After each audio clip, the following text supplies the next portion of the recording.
بسم الله الرحمن الرحیم. کچری یو کس صاحب نصاب ده او هغه به طور قرض چاته پیسې ورکړي دي، نو دا کس صاحب نصاب هغه قرضوړي دی چې کومې پیسې ما ولا قرض در سره دي دا په زکات کې دی رغي، نو آیا دا صورت صحیح ده او کنه؟ الجواب وبالله التوفیق. معززو دغه صورت نه ده صحیح چې یو سړي سره تا قرضا ده تور دوی چې دا پیسې په زکات کې دی رغي، نه د دې لپاره ښه صورت دا ده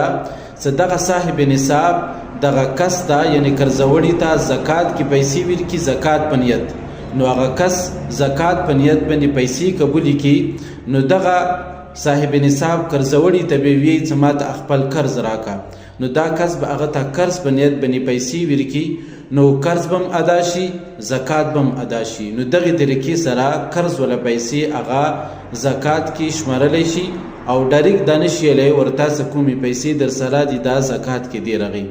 او په دبل صورت کې چې ته ورته زکات ورکا هغه به قبول کی او نو هغه به بیا تا ته واپس دا پیسې قرض په نیت باندې دیر کی.